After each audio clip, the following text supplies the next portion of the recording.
بسم اللہ الرحمن الرحیم۔ آج کے دن دولت والی تسبیح پڑھ لیں۔ آج کا وظیفہ اللہ تعالیٰ کے ناموں کا خاص وظیفہ ہے جسے دولت والی تسبیح کہا جاتا ہے۔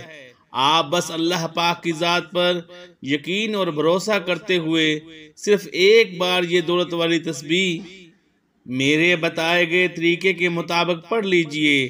شام تک لاکھوں نہیں کروڑوں ملیں گے۔ دولت کی فراوانی کا ایک ایسا وظیفہ جو خزانوں کے منہ کھول دیتا ہے۔ جو شخص اللہ عز و جل کے ان اسم مبارک کا ذکر کرتا ہے، اس کے بعد جو دعا مانگے گا اس پر رب کعبہ کی رحمتوں برکتوں کی برسات ہو جائے گی۔ ایک ایسا شخص جو یہ سمجھتا ہے کہ وہ کبھی بھی کامیاب نہیں ہو سکتا، وہ آج کے دن دولت والی تسبیح ضرور پڑھ لے۔ آپ کی قسمت بدل جائے گی۔ جب آپ یہ وظیفہ کر رہے ہوں تو چند باتوں کا خاص خیال رکھیں۔ جھوٹ نہ بولیں، ہمیشہ سچائی سے کام لیں، نماز کی پابندی کریں، رزق حلال کھائیں اور کمائیں، کسی کے لیے برا نہ سوچیں، غرض کسی منفی خیال کو دل میں جگہ نہ دیں۔ وظیفہ کرتے وقت ایسی جگہ کا انتخاب کریں جہاں پر کسی کا گزر نہ ہوتا ہو اور دوران وظیفہ آپ کو تنگ کرنے والا کوئی نہ ہو، اور نہ ہی اس عمل کو پڑھتے ہوئے کسی سے آپ نے بات کرنی ہے۔ یہ وظیفہ اتنا مجرب ہے، اتنا پاورفل ہے کہ آپ لوگ اگر سچے دل سے پورے یقین سے اللہ پاک کی ذات پر یقین اور بھروسہ کرتے ہوئے صرف اپنی پوری زندگی میں ایک بار یہ وظیفہ پڑھ لیتے ہیں تو انشاءاللہ کھلی آنکھوں سے معجزات دیکھیں گے۔ یہ وظیفہ پڑھنے میں نہایت ہی آسان وظیفہ ہے۔ اتنا آسان وظیفہ کا جو پیارے بہن بھائی بیٹیاں دوست احباب پڑھنا نہیں جانتے وہ بھی آرام سے پڑھ لیں گے۔ آپ کی بڑی سے بڑی حاجت، بڑی سے بڑی مراد انشاءاللہ یہ وظیفہ پڑھتے ہی منٹوں کے اندر پوری ہو جائے گی۔ وہ تمام میرے بہن بھائی جو پوری دنیا سے یہ ویڈیو دیکھ رہے ہیں، چاہے آپ لوگ پاکستان سے ہو، انڈیا سے ہو، بنگلہ دیش سے ہو، نیپال، افغانستان، دنیا جہاں کے آپ لوگ جس ملک میں سے ہو، جس شہر سے ہو، جس گاؤں سے ہو، آپ یہ وظیفہ پڑھ لیں۔ کوشش کرنا کہ آپ آج ہی چلتے پھرتے یہ وظیفہ پڑھ لینا۔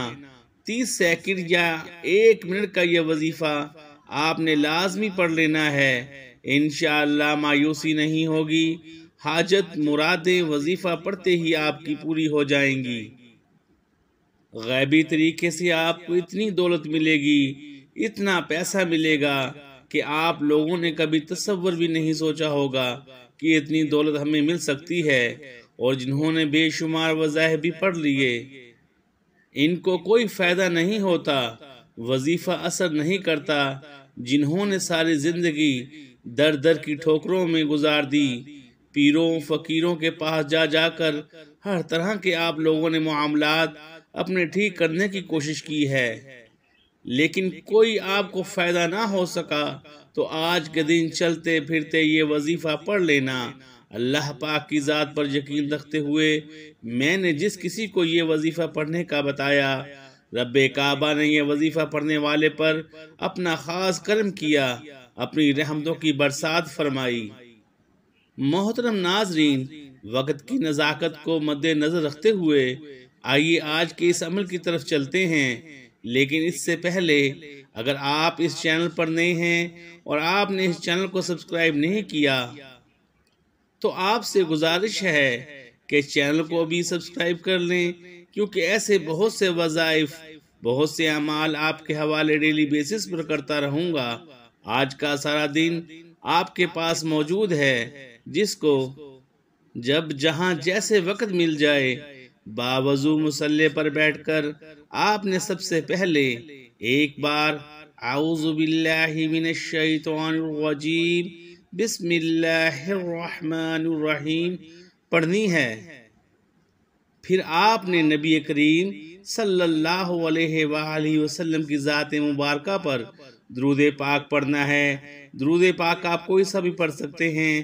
آپ لوگ صلی اللہ علیہ محمد پڑھ لیں، صلی اللہ علیہ وآلہ وسلم پڑھ لیں، یا نماز والا درود پاک جسے درود ابراہیمی کہا جاتا ہے، آپ نے صرف ایک بار پڑھنا ہے۔ درود پاک، درود ابراہیمی ایک مرتبہ میرے ساتھ بھی پڑھ لیں تاکہ ثواب ہو۔ اللہم صلی علی محمد وعلی آل محمد کما صلیت علی ابراہیم وعلی آل ابراہیم انکا حمید مجید۔ اللہم بارک علی محمد وعلی آل محمد کما بارکت علی ابراہیم وعلی آل ابراہیم انکا حمید مجید۔ یہ درود ابراہیمی ہے جو نماز میں پڑھا جاتا ہے۔ بڑے اطمینان سے، بڑے سکون سے پڑھیے گا تو اس کے فوراً بعد آپ نے اپنے مقصد کی نیت کرنی ہے۔ ہر انسان کا مقصد الگ ہے، ہر انسان کی حاجت الگ ہے، ہر انسان کی خواہش الگ ہے۔ آج جس کو جو چاہیے، جتنا چاہیے، جیسا چاہیے، اپنے تمام مقاصد کی نیت کیجئے گا۔ آپ اگر گھر چاہتے ہیں گھر مانگ لیں، گاڑی چاہتے ہیں گاڑی مانگ لیں، من پسند نوکری کے لیے، شادی کے لیے، قرض سے نجات کے لیے پڑھ لو۔ الغرض جو بھی آپ کا مقصد ہے، اپنے مقصد کی نیت کرتے ساتھ ہی فوری طور پر آپ نے ایک بار اعوذ باللہ من الشیطان الرجیم بسم اللہ الرحمن الرحیم پڑھ کر وظیفے کا آغاز کرنا ہے، اور آپ نے درود پاک پڑھنے کے بعد پوری توجہ اور دھیان سے مقصد کو ذہن میں رکھتے ہوئے آپ نے پہلے نمبر پر جو وظیفہ پڑھنا ہے، بہت ہی چھوٹا سا آسان سا وظیفہ ہے۔ آپ نے پہلے نمبر پر محمد الرسول اللہ، احمد الرسول اللہ پڑھنا ہے۔ بڑا آسان سا وظیفہ ہے اور بڑا کمال کا وظیفہ ہے۔ آپ نے کیسے پڑھنا ہے اور کتنی بار پڑھنا ہے، توجہ کیجئے گا۔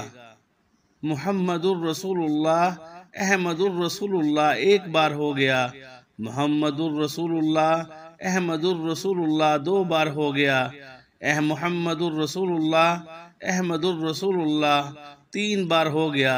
اس طرح سے آپ ہاتھ کی انگلیوں پر پڑھ لیں یا تسبیح کے دانوں پر پڑھ لیں، آپ نے صرف 7 بار پڑھنا ہے۔ محمد الرسول اللہ، احمد الرسول اللہ جیسے ہی آپ پہلے نمبر پر 7 بار اچھی طرح گن کر پڑھ لیں تو اب دوسرے نمبر پر آپ نے رب کعبہ کے جو یہ 2 نام پڑھنے ہیں۔ اگر اللہ کے یہ 2 نام آپ رزق میں برکت کے لیے پڑھو گے، رزق میں ایسی برکتیں ہوں گی کہ دنیا والے پوچھنے پر مجبور ہو جائیں گے کہ آپ کے حالات کیسے بدل گئے۔ قرض داروں کے قرض اتر جائیں گے۔ اگر میاں بیوی میں محبت کی کمی ہے، محبت کی کمی کو دور کرنے کے لیے پڑھ لو۔ آپ نے دوسرے نمبر پر اللہ پاک کے 2 مبارک نام یا اللہ یا لطیفو کو پڑھنا ہے۔ ان دونوں کو ملا کر پڑھیں گے تو ایک شمار ہوگا۔ یا اللہ یا لطیفو ایک بار ہو گیا، یا اللہ یا لطیفو 2 بار ہو گیا، یا اللہ یا لطیفو 3 بار ہو گیا۔ اس طرح سے آپ یا اللہ یا لطیفو کو ہاتھ کی انگلیوں پر پڑھ لیں یا تسبیح کے دانوں پر پڑھ لیں۔ آپ نے 100 بار پڑھنا ہے، یعنی ایک تسبیح آپ نے پڑھنی ہے۔ توجہ سے پڑھنا ہے، دھیان سے پڑھنا ہے، اس یقین کامل اور بھروسے سے پڑھنا ہے کہ آپ یا اللہ یا لطیف پڑھ رہے ہیں اور آپ کے بگڑے کام سنور رہے ہیں، رکاوٹیں دور ہو رہی ہیں، بندشیں ٹوٹ رہی ہیں۔ اب تیسرے نمبر پر جو وظیفہ آپ نے پڑھنا ہے، آپ نے سورۃ کوثر پڑھنی ہے۔ سورۃ کوثر کی تلاوت سماعت فرما لیں۔ بسم اللہ الرحمن الرحیم انا اعطیناک الکوثر فصل لربک وانحر ان شانئک ھو الابتر۔ سورۃ کوثر رزق کے 300 دروازے کھول دیتی ہے۔ سورۃ کوثر کو آپ نے ہاتھ کی انگلیوں پر صرف 11 بار پڑھنا ہے، اور جب جب آپ کی زبان سے سورہ کوثر نکل رہی ہو، آپ رب کریم سے عاجزی کے ساتھ مانگتے چلے جائیں۔ جو بندہ غربت کا شکار مایوس ہے، پریشان ہے، خود بخود آنکھوں میں آنسو بھی آ جاتے ہیں، اور جب بندہ پریشانی میں ہوتا ہے تو مانگنے کا طریقہ بھی آ جاتا ہے۔ آپ نے قدرتی طور پر آنکھوں میں آنسو لاتے ہوئے یقین کامل کے ساتھ مانگتے ہوئے 11 بار سورۃ کوثر پڑھنی ہے۔ 11 بار سورۃ کوثر پڑھتے ہی آخر میں آپ نے 11 بار استغفر اللہ استغفر اللہ استغفر اللہ پڑھنا ہے۔ جو لوگ کہتے ہیں کہ دعائیں قبول نہیں ہوتی، حاجات پوری نہیں ہوتی یا وظائف سے فائدہ نہیں ہوتا، آخر میں 11 بار استغفر اللہ پڑھ کر دیکھیے گا، آپ کے کبیرہ صغیرہ گناہوں کی بخشش ہو جائے گی، اور جس بندے کے گناہوں کی بخشش ہو جائے اس بندے سے رب راضی ہو جاتا ہے، اور جس سے رب راضی ہو جائے اسے در در کی ٹھوکریں کھانا نہیں پڑتی، کسی کے سامنے ہاتھ پھیلانا نہیں پڑتا۔ 11 بار استغفر اللہ پڑھتے ہی آخر میں اتنا ہی درود پاک لازمی پڑھیے گا جتنا آپ نے عمل کے شروع میں پڑھا تھا۔ اب آپ کا عمل مکمل ہو گیا، اب دونوں ہاتھ اٹھا کے رب کریم سے جو مانگو گے مل جائے گا۔ نبی کریم صلی اللہ علیہ وآلہ وسلم کے وسیلہ جلیلہ سے مانگ لو، محمد مصطفیٰ کے صدقہ سے مانگ لو، 4 یاروں کے صدقہ سے مانگ لو، انشاءاللہ میرا رب عطا فرمائے گا۔ دعا ہے کہ رب کعبہ میرا سنانا اور آپ کا سننا اپنی پاک بارگاہ میں قبول اور منظور فرمائے، آمین۔ ہم سب کے کبیرہ صغیرہ گناہوں کی معافی فرمائے اور مجھ سمیت ہم سب کی نیک جائز حاجات کو پورا فرمائے۔ تمام ناظرین سے گزارش ہے کہ اپنے رزق میں برکت اور وسعت کے لیے اللہ تعالیٰ کے 99 ناموں میں سے کوئی ایک نام کمنٹ سیکشن میں ضرور لکھیے گا۔ اللہ تعالیٰ ہم سب کا حامی و ناصر ہو، آمین ثم آمین۔ السلام علیکم ورحمۃ اللہ وبرکاتہ۔ جزاک اللہ خیرا۔